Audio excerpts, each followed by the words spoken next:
जय हिंद दोस्तों, स्वागत है आप सभी लोगों का आपके अपने YouTube channel BK super tech में। तो कक्षा 10 मैथ प्रश्नावली 2.2 का पहला क्वेश्चन आप सभी लोगों के को बताने वाले हैं। यहां देखिए, एक ही टाइप के 6 क्वेश्चन दिए गए हैं। अगर आप एक टाइप इन 6 में से केवल एक क्वेश्चन को बेहतर तरीके से आपने समझ लिया तो आप बाकी जो है 5 आसानी से लगा सकते हैं, आपको कोई दिक्कत नहीं होगी।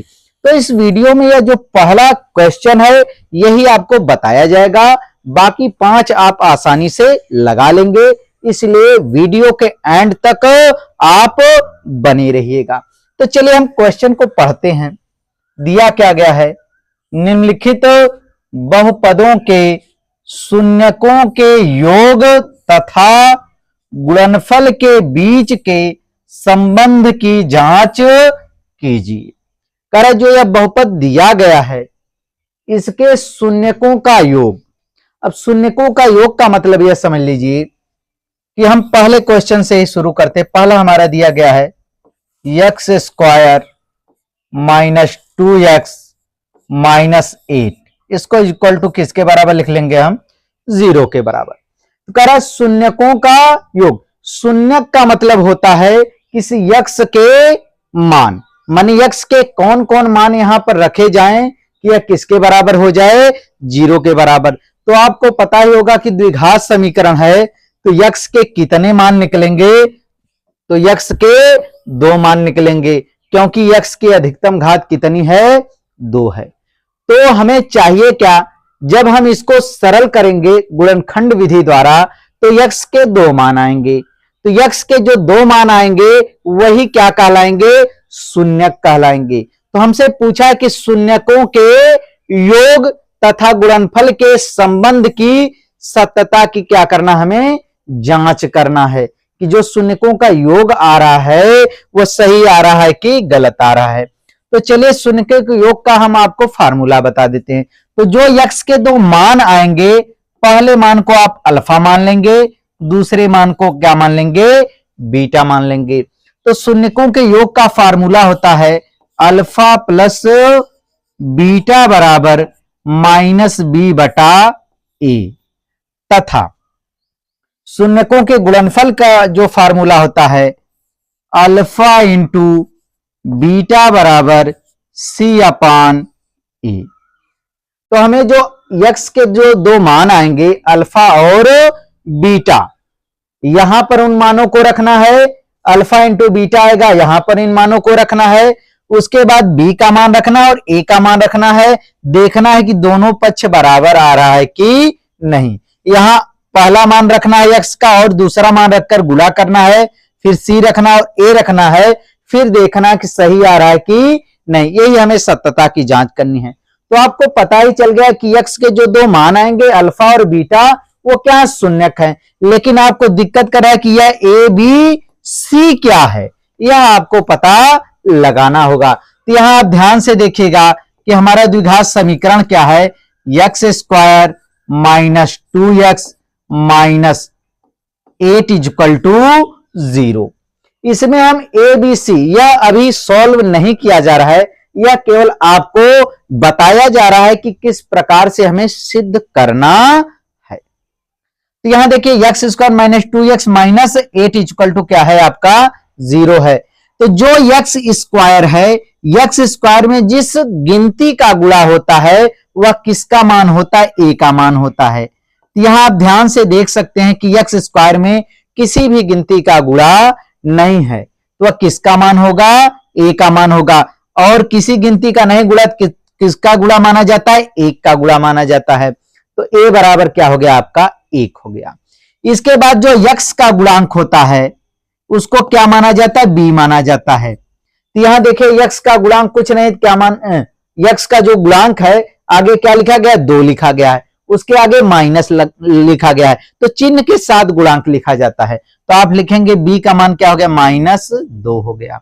इसके बाद जो आखिरी रहता है जिसमें यक्ष या यक्ष स्क्वायर नहीं रहता है, वह गिनती केवल रहता है, वह सी का मान होता है। यहां देखिए 8 लिखा गया है, आगे क्या है माइनस है तो माइनस लगा देंगे, और प्लस लगाने की जरूरत होता नहीं, माइनस रहेगा तो माइनस लगाएंगे।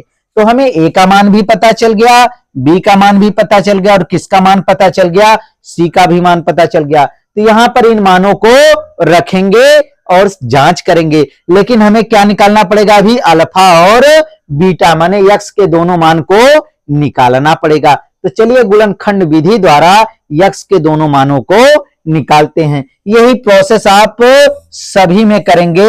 यहां देखिए यस स्क्वायर है, यहां यक्स की जगह यस है, तो आप यस के मान निकालेंगे, दो मान निकलेंगे, यहां यक्स है, यक्स के दो मान निकलेंगे, यहां यू स्क्वायर है, यू के दो मान निकलेंगे, यहां टी स्क्वायर है, टी के दो मान निकलेंगे, यहां एक्स स्क्वायर है, एक्स के दो मान निकलेंगे, और उनको आप क्या मान लेंगे, अल्फा और बीटा मान लेंगे।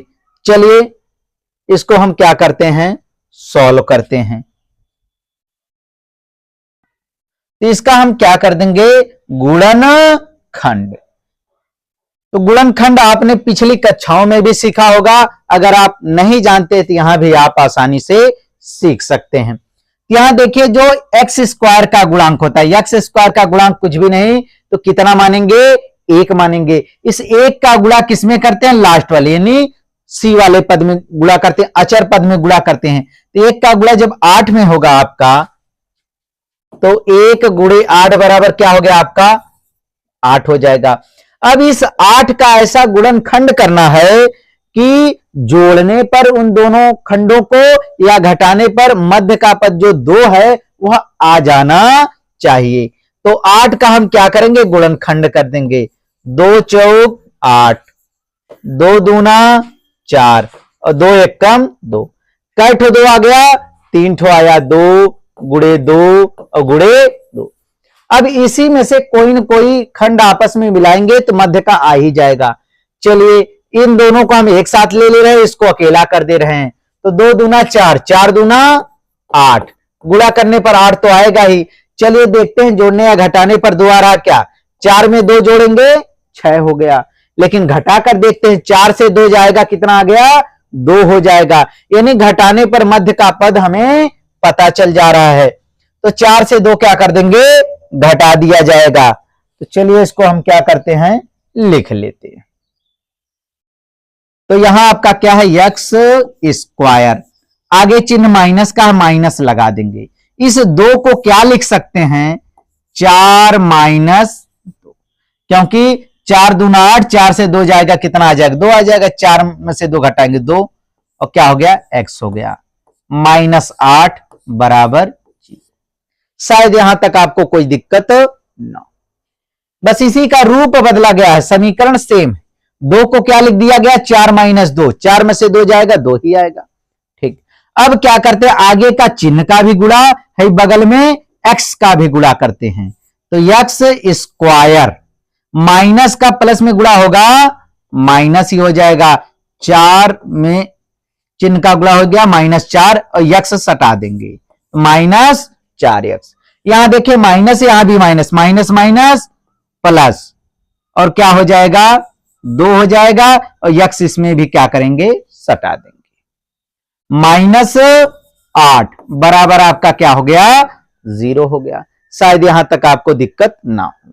जब यह 4 खंडों में टूट जाएगा तो प्रथम 2 खंड को एक साथ, अंतिम 2 खंड को एक साथ ले लिया जाता है। तो प्रथम 2 खंड जब एक साथ लेंगे तो इसमें देखिए कॉमन क्या मिल रहा है, उभयनिष्ठ। यहां यक्स स्क्वायर है, यहां यक्स है, माने यक्स की घात कितनी है, कुछ नहीं तो 1 मानते हैं, तो हमेशा कॉमन छोटी घात लिया जाता है। यहां यक्स कॉमन ले लेंगे। चलिए यक्स कॉमन ले लिया गया, बाकी गिनती में कोई कॉमन नहीं मिला। यक्स से यक्स, अब जो कॉमन लेते हैं उसको निकाल दिया जाता है। यहां यक्स की घात 2 है, एक यक्स कॉमन लिया गया है, तो यक्स से जब भाग देंगे तो 1 ठो यक्स कट गया, कितना यक्स बचा, केवल 1 ठो यक्स बच गया। माइनस है तो माइनस लगा देंगे। अब यक्स से 4 यक्स में भाग देंगे, यक्स से यक्स की सेवा समाप्त। चाहे आप रफ कार में बगल में भाग देकर क्या कर सकते हैं, देख सकते हैं, यक्स से यक्स का सेवा समाप्त, कितना बचा, 4 बच गया आपका। प्लस है प्लस, इसके बाद देखिए यहां यक्स है, यहां यक्स नहीं है, तो जो दोनों में ना दिखे उसे कॉमन नहीं लिया जाता है। यहां 2 है, यहां 8 है, तो 2 हो जाएगा आपका। 2 से 2 कटा, x बचा, प्लस माइनस माइनस हो जाएगा। अब 2 से 8 में भाग देंगे तो 2 चौक 8 हो जाएगा, बराबर, क्योंकि यहां प्लस था यहां माइनस था, प्लस माइनस चाहे भाग करें चाहे गुणा करें क्या आएगा, माइनस ही आएगा। अब देखिए दोनों ब्रैकेट हमें सेम मिल गया। जब दोनों ब्रैकेट सेम हो जाए तो इसका मतलब यह आप समझिए कि आपने गुणनखंड सही किया है, गुणनखंड आपने सही किया है। चलिए भाई ठीक है, गुणनखंड सही कर दिया है। तो जो दोनों सेम ब्रैकेट है उनको एक बार लिखते, कितनी बार, एक बार। तो x माइनस 4 एक ब्रैकेट में 2 बार है, कई बार लिख दो आप, एक बार। बाकी देखिए दोनों ब्रैकेट के बाहर कुछ लोग टहल रहे हैं, इसके बाहर x है और इसके बाहर प्लस 2 है, इनको एक ब्रैकेट में कर दीजिए, या वही सिस्टम आप क्या कीजिए, x माइनस 4 को कॉमन लीजिए। बात वही सेम है कि भाई ये लोग बाहर घूम रहे थे, इनको एक टोकरी में बंद कर दिया गया है, दोनों टोकरी सेम थी तो टोकरी एक बार बंद कर दिया गया, बराबर क्या हो गया आपका, 0 हो गया। तो इधर देखिए ये साइड क्या है, इस साइड आपका रफ कार्य है, इसको पेपर में लिखना नहीं। चलिए आगे बढ़ते हैं। अब आप क्या करेंगे, एक आ गया आपका x माइनस 4, एक x प्लस 2, तो आप क्या कर लेंगे, यदि क्या कर लिया जाएगा, यदि कर लिया जाएगा, तो यहां आपका क्या है x माइनस 4, इसके बराबर क्या लिखेंगे 0, यहां x प्लस 2, इसके भी बराबर क्या करेंगे 0, माने 2 ब्रैकेट टोकरी 2 बंद हो गई, बराबर 0 है। पहले ब्रैकेट को 0 के बराबर और दूसरे ब्रैकेट को भी किसके बराबर लिखेंगे, 0 के बराबर लिखेंगे। यह x माइनस 4 बराबर 0, यहां x प्लस 2 बराबर आपका क्या हो जाएगा, 0 हो जाएगा। तो यह माइनस है, दाईं तरफ इसको भेजेंगे तो क्या हो जाएगा, प्लस हो जाएगा। तो x बराबर आपका क्या हो गया, 4 हो जाएगा। दूसरे में देख लेंगे x प्लस 2 बराबर आपका 0 है, तो प्लस 2 को जब दाईं तरफ भेजा जाएगा तो यह क्या हो जाएगा, माइनस हो जाएगा। तो x बराबर आपका क्या हो जाएगा, माइनस 2। अब इसके बाद जो है आप देखेंगे कि हमें x के कितने मान मिल गए, 2 मान, एक 4 हो गया और दूसरा हो गया माइनस 2। यही क्या है, x के शून्यक, यही इस बहुपद के यानी द्विघात समीकरण शून्यक है। एक को हम अल्फा मान लेते हैं, एक को क्या मान लेते हैं, बीटा मान लेते हैं। अब इसके बाद हमसे क्या कहा गया है कि इनके शून्यकों के योगफल और गुणनफल के सत्यता की जांच कीजिए। तो समीकरण क्या था, x स्क्वायर माइनस 2x और माइनस आपका क्या था 8 बराबर 0। तो समीकरण आपका क्या दिया गया था, x square minus 2x minus 8 बराबर 0 समीकरण था। तो आपका फार्मूला शून्यकों के योगफल का क्या बताया गया, अल्फा प्लस बीटा बराबर माइनस बी बटा ए। यहां पर मान जैसे शुरू में हमने आपको बताया कि ए का मान कितना हो जाएगा, एक्स स्क्वायर का गुणांक, कुछ नहीं कितना माना जाएगा 1। बी का मान क्या है, यक्स का गुणांक क्या है आपका माइनस 2, और सी बराबर आपका अचर पद हो जाएगा, जहां यक्स स्क्वायर यक्स नहीं रहेंगे तो माइनस 8। ठीक, और अल्फा बीटा के मान आपके इधर दिए गए हैं। अब अल्फा प्लस बीटा बराबर होता है फार्मूला माइनस बी बटा ए। अब इसी पर मानों को हम रख देंगे, देखेंगे दोनों पक्ष अगर बराबर आ गया तो इसका मतलब कि जो गुणनखंड या जो शून्यक हमने निकाला वह सही है। अगर बायां पक्ष दाएं पक्ष के बराबर नहीं आया तो इसका मतलब जो शून्यक हमने निकाला वह का है, गलत है। तो यहां अल्फा का मान रख देते हैं, अल्फा का मान कितना है 4 है, 4 लिख दिया गया, प्लस है, प्लस लिख दे रहे हैं।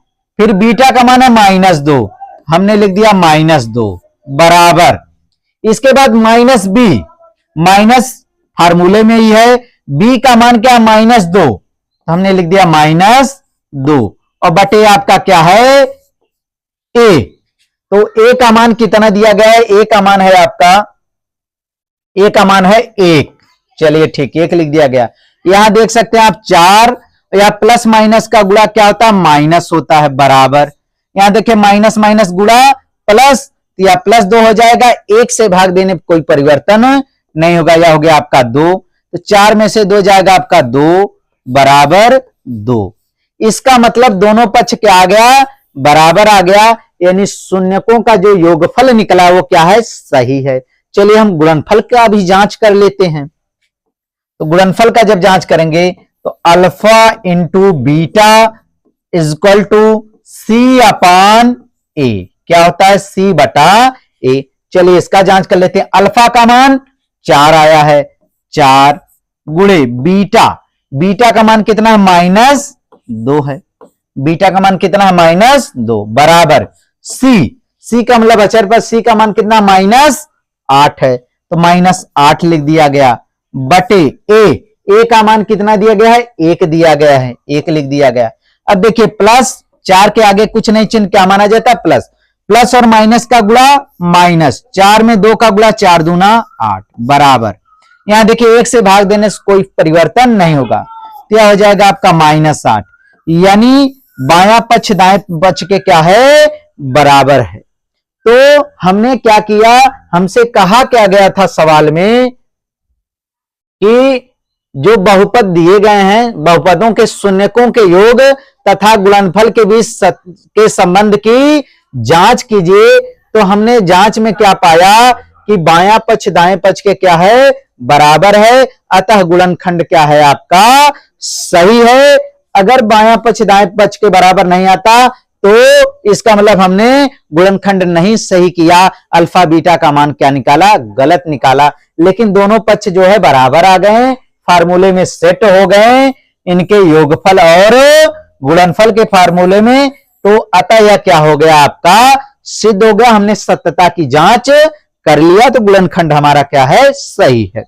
तो इसी प्रकार से आप बाकी जो भी यह 5 क्वेश्चन दिए गए हैं इनको आप प्रयास कीजिएगा, इनमें से जो भी समस्या किसी क्वेश्चन में होगी तो आप कमेंट करके अवश्य बताइएगा। इसी प्रकार की वीडियो के लिए आप चैनल को अवश्य सब्सक्राइब करें। मिलते हैं नए वीडियो के साथ। जय हिंद, जय भारत।